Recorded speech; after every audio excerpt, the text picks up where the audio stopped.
200 करोड़ का प्रोजेक्ट एक hi tech engine में आई किसी प्रॉब्लम्स की वजह से रुका पड़ा था। पूरी कंपनी का पैसा व भविष्य इस इंजन पर टिका था। देश विदेश से बड़े बड़े इंजीनियर इस इंजन पर अपना तजुर्बा आजमा चुके थे, पर कोई भी कोर प्रॉब्लम को समझ नहीं पा रहा था। तभी इस कंपनी का एक युवा सफाई कर्मचारी इंजन को ठीक करने का आत्मविश्वास दिखाता है। हर किसी की नजरें इस युवा पर टिक जाती है। वहां खड़े तमाम बड़े इंजीनियर इसकी बेइज्जती करने लगते हैं, खूब मजाक उड़ाया जाता है। लेकिन उसके बाद इस कर्मचारी ने जो किया, उसने हर किसी की बोलती बंद कर दी। आखिर इस सफाई कर्मचारी की असलियत क्या थी? किस मजबूरी ने इसे सफाई कर्मचारी बना दिया था? इससे पहले कि शानदार सीख और मोटिवेशन से भरे इस वीडियो को शुरू करें, आप चैनल को सब्सक्राइब कर लो ताकि जिंदगी बदल देने वाली ऐसी वीडियो आपको रोज मिलती रहे। कहानी की शुरुआत होती है बैंगलोर के रिंग रोड के नजदीक स्थित ये विशालकाय लग्जरी बिल्डिंग से, जो कि टेक जोन ऑटोमोबाइल कंपनी की है। ये इनका मेन हेडक्वार्टर है। न सिर्फ इस बिल्डिंग की भव्यता बल्कि इस कंपनी की टेक्नोलॉजी एंड सर्विसेज के चर्चों के चलते ये कंपनी आकर्षण का केंद्र बनी रहती है। देश भर के लाखों लोगों का सपना होता है कि उसे भी इस कंपनी में कोई अच्छी जॉब मिल जाए। ये कंपनी वर्तमान और भविष्य को ध्यान में रखकर टेक्नोलॉजी को विकसित करती है, जैसे हाई टेक ट्रांसपोर्ट ट्रक के इंजन, बस के इंजन, शिप इक्विपमेंट्स और कुछ ऐसी मशीनरीज तैयार करते हैं जो डिफेंस सिस्टम के लिहाज से बेहद सुरक्षित व सुविधाजनक होते हैं। हालांकि कंपनी के अंदर का माहौल कुछ अच्छा नहीं था। कंपनी की सीईओ थी प्रिया शर्मा, जिनकी उम्र लगभग 35 साल थी। उनका तरीका एकदम सख्त था। बात करने के तरीके में तंज और तिरस्कार की भावना छुपी रहती थी। यह आउटफिट से हमेशा वेल ड्रेस्ड रहती थी। बाहर के लोग उन्हें बहुत समझदार कहते थे, लेकिन उनके ऑफिस के लोग उनके बारे में अलग ही बातें करते थे। इस कंपनी का सबसे कीमती प्रोजेक्ट उनका बहुत ही नया गाइडेड इंजन पिछले 6 हफ्तों से खराब पड़ा था, और ये इंजन उनका सबसे जरूरी हिस्सा था।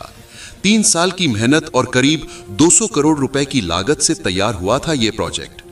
लेकिन 70 करोड़ का ये इंजन हमेशा 14 मिनट और 36 सेकंड चलता और फिर बहुत गर्म होकर बंद हो जाता था। हर बार एक ही गलती दिखती थी, हार्मोनिक डिसरप्शन डिटेक्टेड। एक बड़ी एलईडी स्क्रीन से कनेक्ट ये engine red error symbol show कर रहा था। ये इंजन एआई मॉडल पर आधारित था। इस इंजन को एक ऐसे ट्रांसपोर्ट ट्रक के लिए डिजाइन किया गया था जो बिना ड्राइवर के ही माल को बेहद सुरक्षित रूप से एक जगह से दूसरी जगह तक पहुंचाने में सक्षम होने वाला था। ये पूरा 200 करोड़ रुपए का प्रोजेक्ट था, लेकिन सारा काम इस इंजन की टेस्टिंग पर रुका पड़ा था। 3 अलग अलग टीम्स के बड़े बड़े इंजीनियर आकर हार मान चुके थे।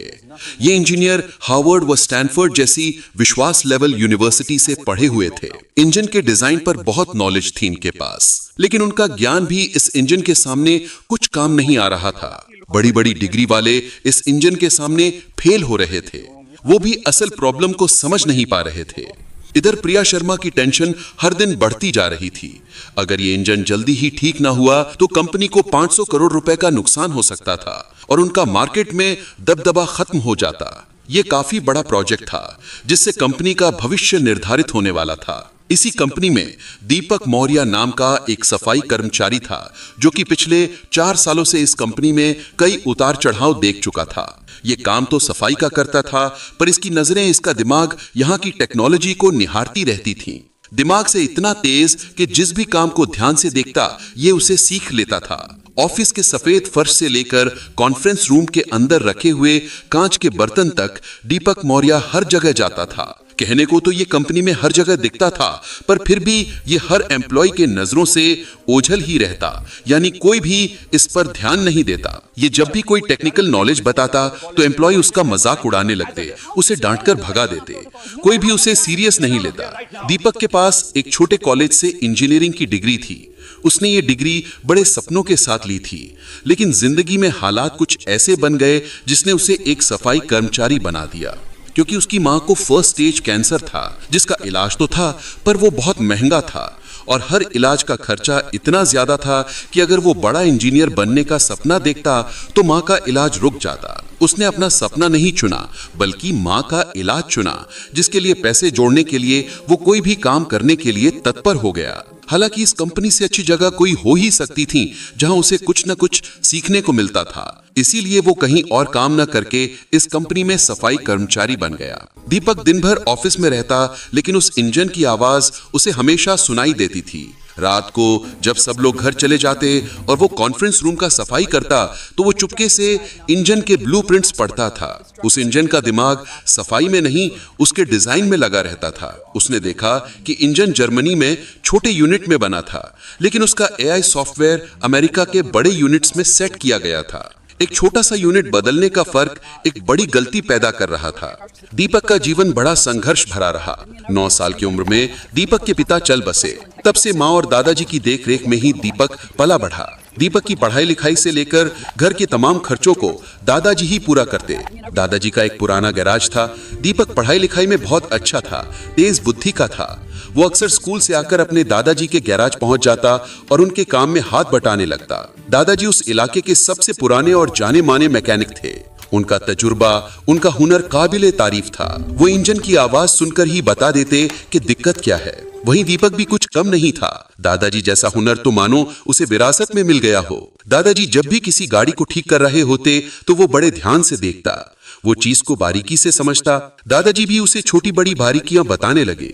दीपक की उम्र भले कम थी, पर उसकी लगन और उसका इस काम में प्यार व समर्पण देखकर दादाजी दीपक को भी मैकेनिक के काम की बारीकियां बताने लगे। दादाजी दीपक का नाजुक हाथ चल रहे इंजन पर रखते थे और कहते थे, बेटा इस धड़कन को महसूस करो। एक इंजन तुम्हारे डिग्री से कोई मतलब नहीं है, उसे सिर्फ उसके धड़कन सुनने वाले की जरूरत है। मशीन की भाषा समझो, वो तुमसे कभी झूठ नहीं बोलेगी। दादाजी ने उसे सिखाया था कि इंजन को उसकी आवाज से, उसके वाइब्रेशन यानी कंपन से और यहाँ तक कि हल्की सी बदबू से भी कैसे प्रॉब्लम की पहचान की जाती है। दादाजी ने सीख दी कि बेटा, जीवन में कोई काम तब तक ही मुश्किल लगता है जब तक उसकी सही जानकारी हमारे पास नहीं होती। जब तुम पूरी लगन से सीखोगे तो दुनिया का कोई भी काम जल्दी सीख सकते हो और बार बार प्रैक्टिस मेहनत तुम्हें तुम्हारे काम में कुशल बनाएगी, तुम्हारी स्किल को निखारेगी। 16 साल की उम्र तक दीपक इतना माहिर हो गया कि वो पूरा इंजन अब आंख बंद करके बना सकता था। लेकिन फिर हालात बदल गए। दादाजी एक दिन चल बसे। उनके अंतिम संस्कार में शहर भर के मैकेनिक और इंजीनियर आए थे, लेकिन दीपक मन में वो ज्ञान और हाथों में हुनर आज भी था। उसके अंदर चीजों को जानने समझने की प्रबल इच्छा उसे इस कंपनी में ले आई थी। गुरुवार का दिन था। कंपनी की किस्मत आज तय होने वाली थी। जर्मनी से बड़े इन्वेस्टर मिस्टर स्मिथ और उनकी टीम वहां मौजूद थी। उनके पास करीब 800 करोड़ रुपए की फंडिंग थी। डॉक्टर लेखा, जो एक बहुत बड़ी इंजीनियर थी, वो भी उनके साथ थी। उनकी तेज नजर से कोई गलती छुप नहीं सकती थी। एक बड़े हॉल के अंदर प्रिया शर्मा की मौजूदगी में उस नए इंजन का आखिरी टेस्ट चल रहा था, जिसपे बहुत बड़ी डील टिकी हुई थी। लेकिन इंजन कुछ समय चलते ही बंद हो जाता। इंजन से निकलता धुआं सबकी चिंता का बादल बन गया। प्रिया शर्मा ने तुरंत एक इमरजेंसी मीटिंग बुलाई। हॉल में 200 एम्प्लॉइज जमा हो गए। प्रिया ने घबराहट वाली आवाज में कहा, इंजन काम नहीं कर रहा है, अब हम खर्चे कम करेंगे। वो लोग जिनकी जरूरत नहीं है उन्हें तुरंत कंपनी से निष्कासित कर दिया जाएगा। दूर खड़ा दीपक बहुत देर से ये सब देख रहा था। दीपक हिम्मत बांधते हुए उन लोगों के करीब आकर कुछ ऐसा बोल दिया कि वहां मौजूद सबकी नजर दीपक पर टिक गई। दीपक अपना एक हाथ उठाते हुए बोला, मैम, मुझे लगता है कि गलती सॉफ्टवेयर में नहीं बल्कि इंजन के कंपन यानी हार्मोनिक फ्रीक्वेंसी सेट करने में है। 200 लोगों के चेहरे एक साथ दीपक की तरफ मुड़ गए। मिस्टर स्मिथ और डॉक्टर लेखा भी हैरानी से आगे झुक गए। प्रिया शर्मा का गुस्सा आसमान छू रहा था। वो सबके सामने दीपक को जलील करने के लिए तंज कसते हुए बोली, ओए देखो, हमारे सफाई कर्मचारी को इंजीनियरिंग का ज्ञान हो गया। जिस मशीन को इतने बड़े इंजीनियर ठीक नहीं कर पाए, वो तुम ठीक करोगे। वहां मौजूद कुछ एम्प्लॉय दीपक को तिरस्कार की नजर से देख रहे थे, तो कुछ हैरान भी थे कि इसे इतना सब कैसे पता। प्रिया शर्मा फिर से तिल मिलाते हुए बोली, अबे घुंचू, तुम्हें पता भी है ये इंजन कितने जाए? ये कोई आम गाड़ी या गैरेज में खराब पड़ा साधारण इंजन नहीं जिसे तुम ठीक कर दोगे। कोई जानकारी है तुम्हें इसके बारे में जो उठाए मुंह बोल दिया कुछ भी? दीपक एक बार फिर आत्मविश्वास के साथ बोला, अरे मैम, मुझे एक चांस तो दीजिए, मैं इंजन की कोर प्रॉब्लम को समझ रहा हूँ। दीपक रिक्वेस्ट करता ही जा रहा था। वहां मौजूद डॉक्टर लेखा ने दीपक के चेहरे पे एक आत्मविश्वास देखा। उन्हें लगा कि शायद ये कुछ कर सकता है, इसे एक मौका मिलना चाहिए। डॉक्टर लेखा टोकते हुए स्वर में, रुकिए मिस प्रिया जी, हमें लगता है इस व्यक्ति को एक मौका देना चाहिए। हो सकता है कोई बात बन जाए, और वैसे भी हमारे पास दूसरी कोई ऑप्शन नहीं। एक से बढ़कर एक इंजीनियर अपनी कोशिश कर चुके हैं, पर किसी भी इसकी प्रॉब्लम पकड़ में नहीं आई, तो एक बार इसका भी देख लेते हैं। तभी भीड़ से भी आवाज आई, हाँ एक मौका दिया जाए। प्रिया शर्मा एक शर्त रखते हुए बोली, ठीक है दीपक, ये तुम्हारा चैलेंज है। तुम्हारे पास ठीक 2 घंटे हैं। इस 200 करोड़ के इंजन को सबके सामने ठीक कर दो। अगर तुम कामयाब हुए तो तुम्हें तुरंत सीनियर इंजीनियर बना दिया जाएगा, और अगर तुम फेल हो गए तो सिर्फ नौकरी नहीं जाएगी, तुम्हें हमेशा के लिए इस बिल्डिंग से बाहर कर दिया जाएगा। और मैं खुद तुम्हारे बारे में सबको बताऊंगी कि तुम कितने बड़े नाकामयाब आदमी हो। प्रिया मनी मन सोच रही थी कि ये सफाई कर्मी क्या ही जानता होगा, उल्टा और खराब कर देगा। चलो अच्छा है, अगर इंजन में कोई खराबी आई तो मैं सारा इल्जाम उन तमाम लोगों पर लगाऊंगी जो भी इसे बढ़ावा दे रहे हैं, इसका सपोर्ट कर रहे हैं। दीपक के चेहरे पे कोई डर नहीं था। प्रिया इस सफाई कर्मी से चिड़ी हुई थी और प्रिया को दुनिया के सामने इसका मजाक बनाने का एक मौका मिल गया। प्रिया ने तुरंत अपनी टीम को बोला, इस पूरे चैलेंज को सोशल मीडिया पर लाइव दिखाया जाए। वो चाहती थी कि पूरी दुनिया देखे कि जब एक गरीब आदमी अपनी छोटी औकात से बड़ी चीज को छूने की कोशिश करता है तो क्या होता है। दीपक के दिमाग में सिर्फ दादाजी की आवाज गूंज रही थी। दीपक इंजन को शुरू करने को कहता है, इंजन शुरू किया जाता है। दीपक शांत खड़ा होकर बड़े ध्यान से इंजन की आवाज को सुन रहा था। हर किसी की नजरें जिज्ञासा पूर्वक दीपक को निहार रही थी कि आखिर ये क्या करेगा। डॉक्टर लेखा दीपक के पास आई। उन्होंने धीरे से पूछा, जवान आदमी, क्या तुम सच में ये करना चाहते हो? तुम्हारा पूरा फ्यूचर दांव पर है। दीपक ने उन्हें देखकर जवाब दिया, मैम, मैं अपनी पूरी जिंदगी इंजन की आवाज को सुनता और महसूस करता आया हूं। ये इंजन हमें बता रहा है कि इसको क्या मुश्किल है, हम ही सही से सुन नहीं पा रहे हैं। डॉक्टर लेखा ने सर हिलाया। उनके चेहरे पर अब एक शांति थी। ऐसा लगा कि शायद बात बन सकती है। ये वो कर सकता है जो कोई नहीं कर पाया। दीपक इंजन की तरफ बढ़ा। उसने अपने हाथ उसके लोहे की बॉडी पर रखे। उसने आंखें बंद कर लीं। पहले 30 सेकंड सबको लगा कि वो नाटक कर रहा है। कुछ इंजीनियर्स हंस भी रहे थे, लेकिन डॉक्टर लेखा ने देखा कि दीपक के चेहरे के रंग बदल रहे हैं। वो इंजन की धड़कन सुन रहा था। ये खुद से ही लड़ रहा है। तभी दीपक गंभीर स्वर में बोला, एआई सिस्टम ठीक है, लेकिन वो ऐसी मैकेनिकल प्रॉब्लम्स को ठीक करने की कोशिश कर रहा है जो है ही नहीं। उसने मिस्टर स्मिथ की ओर देखते हुए जिज्ञासा भरे स्वर में पूछा, सर, ये इंजन जर्मनी में छोटे यूनिट्स पर बना था क्या? मिस्टर शुमिट ने चुपचाप सर हिलाया और धीमे स्वर में कहा, हाँ, लेकिन एआई को अमेरिका में सेट किया गया है। इस पर दीपक तुरंत बोला, वही तो पहला प्रॉब्लम है। जर्मनी और अमेरिका के यूनिट्स में बहुत छोटा फर्क है। एआई सॉफ्टवेयर एक अलग धड़कन की उम्मीद कर रहा है, लेकिन इंजन के पार्ट्स उसकी बात नहीं मान पा रहे हैं। यह ऐसा है जैसे एक गाना हो जहां हर स्वर थोड़ा सा अलग धुन पर निकल रहा हो। इंजन पुनः बंद हो गया। दीपक ने बोला, इंजन को दोबारा शुरू करो और इस बार स्पीड को धीरे धीरे बढ़ाना। इंजन की हर बढ़ती स्पीड और आवाज से दीपक मौर्य प्रॉब्लम को और बारीकी से समझ चुके थे। दीपक ऊंचे स्वर में बोला, 2800 आरपीएम पर सुनिए, वहां कंपन में गलती है। इंजन के पार्ट्स ठीक हैं, लेकिन एआई सेंसर्स गलत कंपन रीड कर रहे हैं। आपके इंजीनियर्स कंप्यूटर की गलती ढूंढ रहे थे, जबकि प्रॉब्लम इंजन की धुन की है।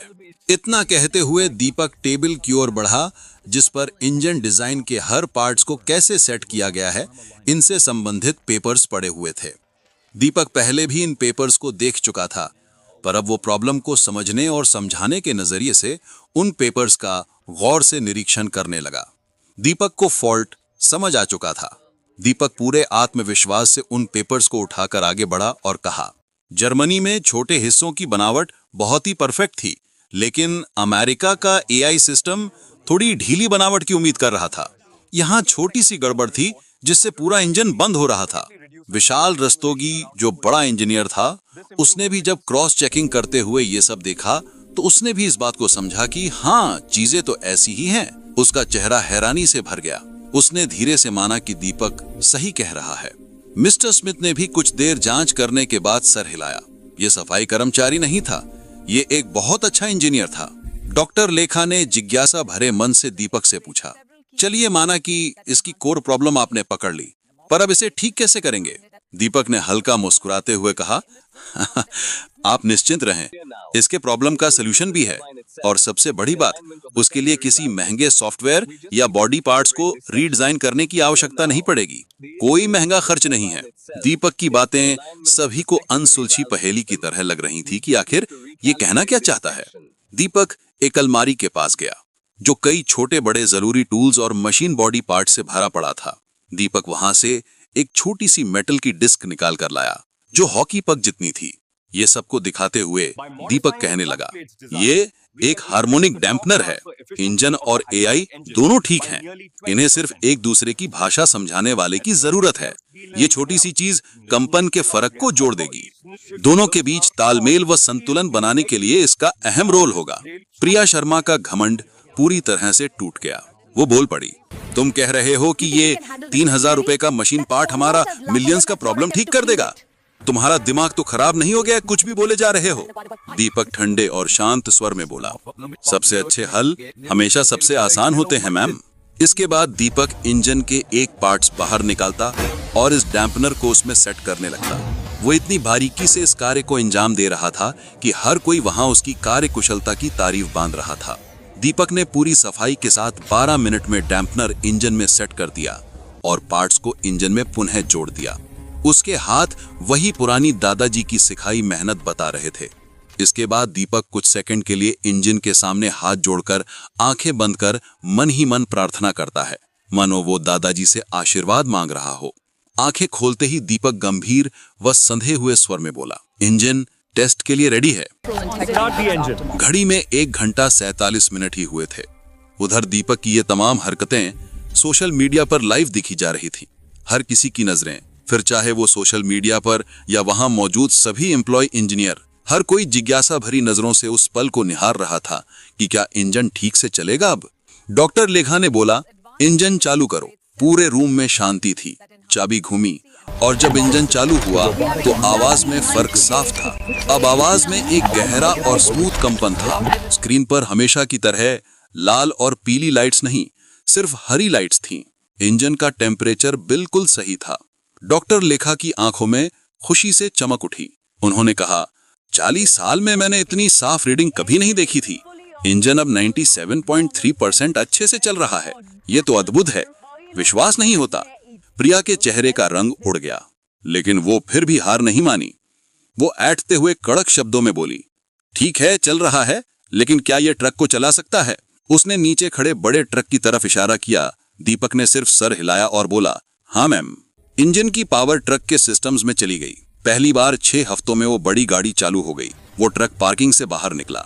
इंजन की पावर और एआई के जटिल कमांड सिस्टम के तालमेल पर ट्रक बेहतरीन तरीके से चल रहा था और हर रूल को फॉलो कर रहा था। वो ट्रक 37 मिनट तक चलता रहा।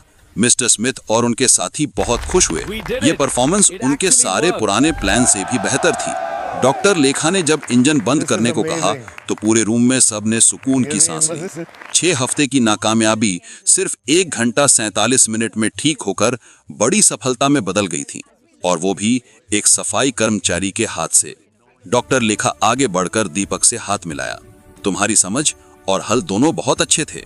तुम्हारे दादाजी को गर्व होगा। मिस्टर स्मिथ ने तुरंत घोषणा करते हुए कहा, हम अपना इन्वेस्टमेंट 20% बढ़ा रहे हैं, लेकिन हमारी एक शर्त है। हमारी यूरोपियन इंजन टीम को मिस्टर दीपक मौर्य ही लीड करेंगे। 20% ज्यादा पैसा मतलब कंपनी के लिए बहुत बड़ा बदलाव था। डॉक्टर लेखा ने बिना देर किए दीपक को तुरंत डायग्नोस्टिक्स इंजीनियर बना दिया। उसकी तनख्वाह 3 गुना हो गई और उसे कंपनी शेयर्स भी मिले।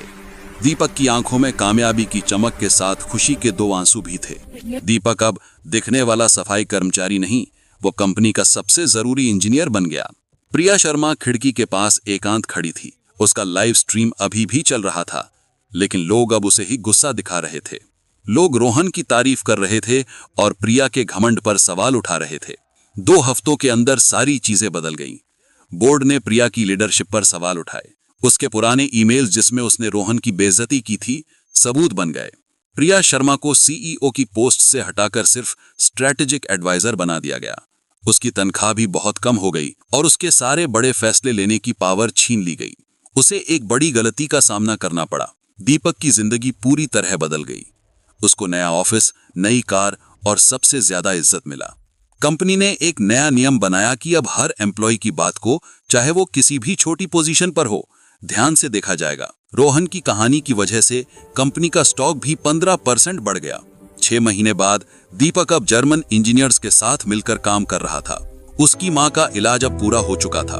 उसके घर में दादाजी की तस्वीर और उसका पुराना डिप्लोमा आज भी रखा था। लेकिन अब उनके साथ नए अवार्ड्स भी थे। एक दिन प्रिया शर्मा रोहन के पास आई, एकदम सिंपल कपड़ों में। उसका पुराना अहंकार खत्म हो गया था। वो विनम्र स्वर में बोली, दीप, मुझे माफी चाहिए, मैं तुम्हारी तरह लीडर बनना सीखना चाहती हूँ। दीपक को दादाजी और माँ की सीख याद आई कि सबको एक मौका मिलना चाहिए। दीपक बोला, बहन, तुम्हें सिर्फ मशीन की धड़कन सुनना ही नहीं, लोगों की बात सुनना भी सीखना होगा। प्रिया मुस्कुरा उठी। तो दोस्तों, इस तरह हुनर, तजुर्बा और अच्छे संस्कार ने जिद और घमंड को हरा दिया। सच्चा ज्ञान बड़ी डिग्री में नहीं, दिल और दिमाग की समझ में होता है।